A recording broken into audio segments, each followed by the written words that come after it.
Greetings, friends.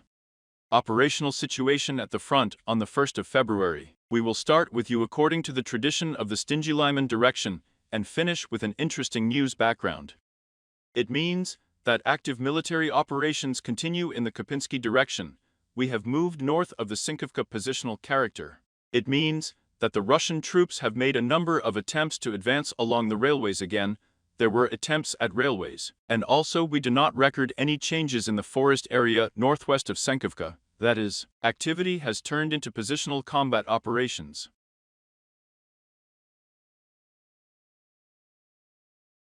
This is what we say for the morning of the 1st of February.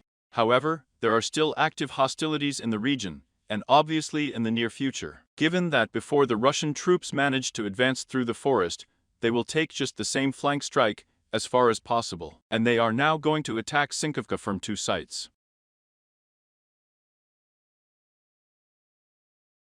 According to Pershatravnev, clarifications have been added southwest of the locality. It means that before one of the positions in the forest belt was under the control of Russian troops, but they published footage of the presence in the area of the Apu checkpoint, so this section of the front goes into the gray zone. The situation remains to be clarified in this area, because before, if we are talking in the context of 1 month, there were shots where there were Russian troops in about the same area, but now there were Apu, so the situation is being clarified.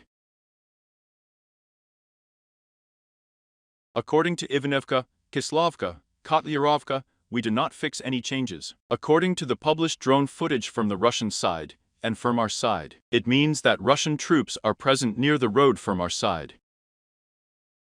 The intersection of the road and the forest belt, as we said, is that a fairly serious fortified area passes north of these positions. Quite serious as it is, and taking it, of course, will aggravate the situation, but it is possible to restrain Russian troops and prevent them from advancing to this fortified area.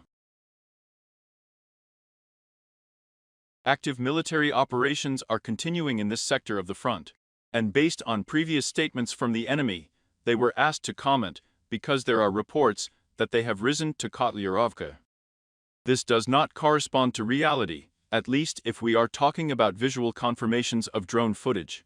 And similarly, the Tebayevka district. Here, Russian troops continue to try to improve the tactical situation, both in the area of the settlement itself, within its borders, meaning geographical, in the western direction, and along the pike beam in the western direction. As for the starch positional nature of the fighting in the direction of Berostovolya, we also maintain positional fighting within the gray zone. However, if we take into account the messages from the fighters themselves, then the enemy is not going to stop. This is in short. And based on the fact that additional forces were transferred, well, first of all, it is natural that Russian troops suffered losses, so they need to restore and transfer some of their forces, but it is stated that this is a little larger than the losses incurred, so they will obviously continue offensive actions in this sector of the front.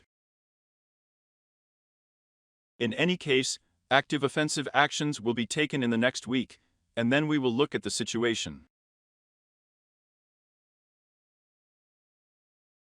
In the Lemansky direction. So, in previous broadcasts, we said that the impact shifts from the round beam to the Yar Lapti Boyarnir. However, alas, the enemy also managed to advance at the round beam. The information was not received for several days from this site. There were only visual frames, so we sorted them out with you. That is, the geolinking of drone frames and everything was within the gray zone, the red zone. Somewhere we added a little before the gray zone, but the enemy managed to advance along the Laptev Yar, and along the way. The beams are round, coming up close to the Yar, and actually what we talked about on previous broadcasts in for a month, that it is important for them to gain a foothold, and this is no longer a short time, but an average period. That is, it will be calculated for what will happen with the green, and attack the thorns of the greens Yempolovka. In other words, when we have spring, April, May, the enemy is counting on this in this sector of the front, and actually, alas, he has implemented everything that is planned for today. The advance on the front sector is 345 kilometers to a depth of 2 to 15 kilometers. Active hostilities continue. Now it is in principle, like the round beam of the Laptev Yar and the near Yar. High activity remains here. Mostly infantry groups are attacking now, but armored vehicles are also being used, but not the number that was before. It's 2 or 3 units. But actually, what is that is? Difficult situation. If we are talking again in the context of just the same April-May, then the enemy plans the main offensive actions on the settlements of Terny-Yampolovka during that period.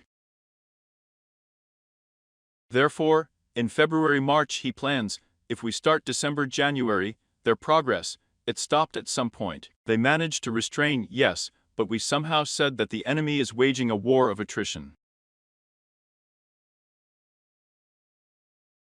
I have repeatedly repeated, and I will repeat what I said today, because there are new viewers. And actually these regular attacks that are going on in October, November, December, January, and these conditions are created for them to reverse the course of events at the expense of exhaustion.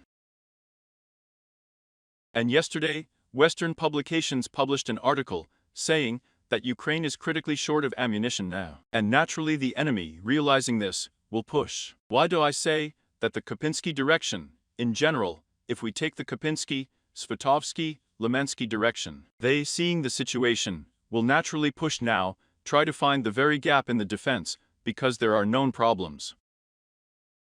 This is exactly the amount of ammunition. There is such a moment. Therefore, the next 2 months will be attempts by the enemy to completely take the round beam, Yar Laptev, near and far.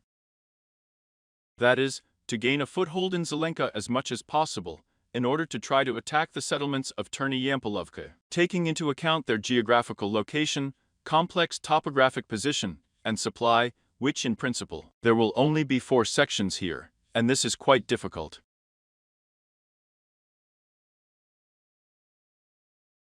There is such a moment. Moving on. Serebryansky Forest. The fighting continues without any significant changes. But the enemy is pressing here, it should be noted, although there are also reports from the fighters that they managed to restrain all this bulk. But the enemy with large forces, and these attacks, they break out daily, several times a day in different areas. Bologorovka and the Seversk direction, as a whole, without any changes. In the Bakhmut direction, Bogdanovka. So the footage was published. I published their link to these frames in my Telegram, with the frame I am binding. The Apu was knocked out partially from the forest belt north of Bogdanovka by Russian troops, taking control of 2 strong points. So here we are adding a gray area for today. But in fact, this position is already controlled by the Apu. One of the supports, he crossed at the T-shaped intersection, and another one remains in the gray zone. As we can see, they were unable to implement what the Russian troops planned to advance along Bogdanovka, and recently, as we recorded in January, they had some difficulties, because the published footage said that there was a rollback of the enemy. Geolinking footage from drones, I mean at the T-shaped intersection the strikes, that is, the reports from their side that we commented on when Vonko River reported that Russian troops had entered the northeastern part of the settlement, were completely true.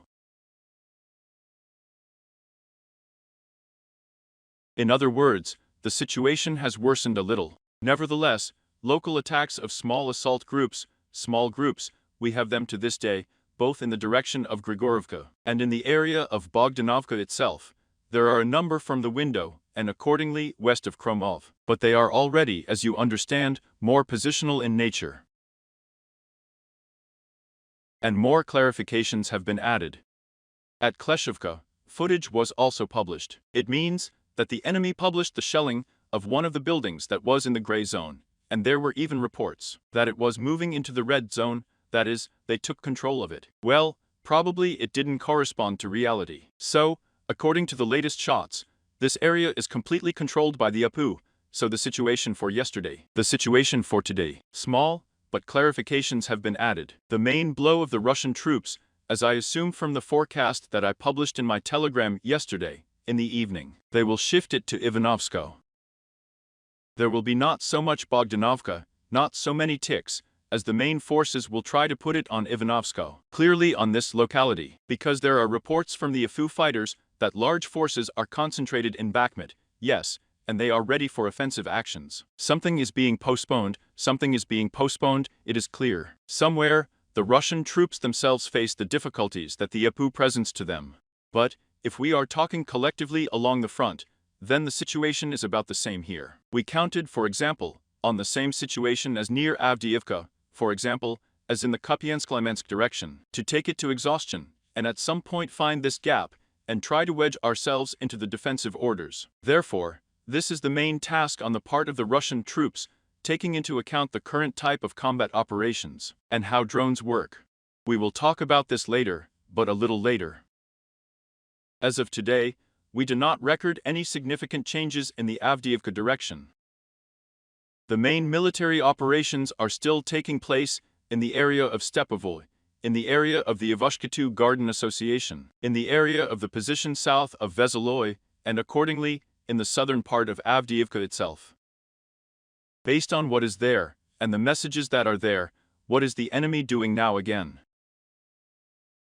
Accumulates strength and prepares for the next assault. Therefore, we cannot say that everything is already fine in Avdiivka itself, because, well, again, the enemy is preparing to increase pressure on the most populated area. And in principle, as we said, Zelenka is now very important to the enemy, given that yesterday we analyzed the moment, that according to the frames that are published from drones, the AFU has advantages. And today, even a number of Russian military commissars reported that somewhere even the AFU prevails. Well, in fact, there is such a moment, we have said this a lot, that there are areas where the AFU already has superiority in drones. Somewhere the Russian troops still have it, but in general, if we speak from the published videos, then the AFU has more defeats. This is not naturally information, that since we have more videos, it means more drones, but plus or minus. We are somewhere equal with them now, somewhere we prevail in some areas. But again, the enemy will also not stop on the spot. And this is a key factor that affects further hostilities. We'll talk about it later. May Day. Active hostilities continue along Voroshilev Street, in the area of Pershetravnev Street, without significant changes. But again, the enemy is carrying out stabilization measures and pulling up additional forces from the village of Pesky, in a previously occupied position. Well, he is also preparing to increase the pressure. I repeat, we do not record significant changes in this sector of the front. Kharkiv direction. A number of such actions were taken by Russian troops, including in the direction of Krasnogorsk. In the movie I would say this more, reconnaissance was a battle than offensive actions in Georgievka itself, in its eastern part. But all attacks were reflected, so we do not fix any changes. But on Novomikhailivka, we talked a lot with you about this section of the front, and today, we will talk in more detail. So, the first point is that the enemy is attacking with large forces, and yesterday I posted a video in my Telegram, you can watch it. This video means that the fighters initially published on their channel, the destruction of an assault armored group of large Russian troops, on the 30th of January. So then, there are Russian Telegram channels, the most popular, media channels, a number of Russian pankers. Fedorov, no matter what.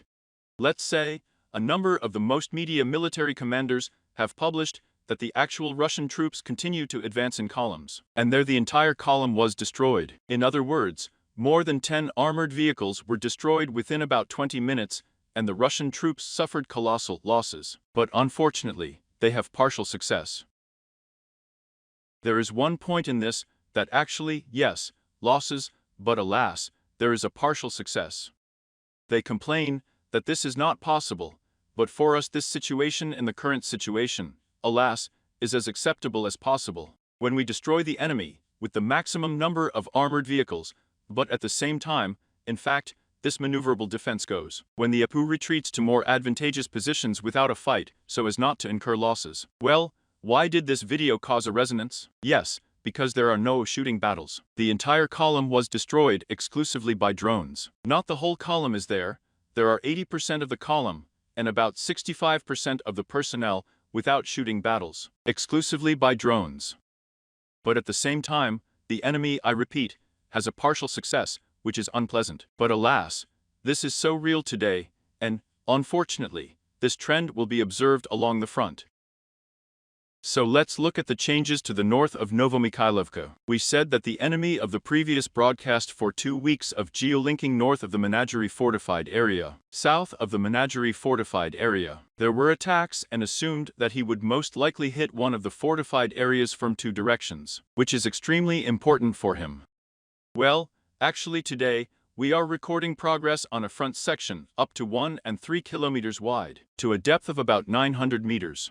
The most important thing, unfortunately, is the capture of the support point, which is located on the Novomikhailovka-Marinka road section. And if we talk about the forecasts that I wrote in December, at the end of December in the 20s, and subsequently in January, where the enemy will attack the South Donetsk direction, on this sector of the front.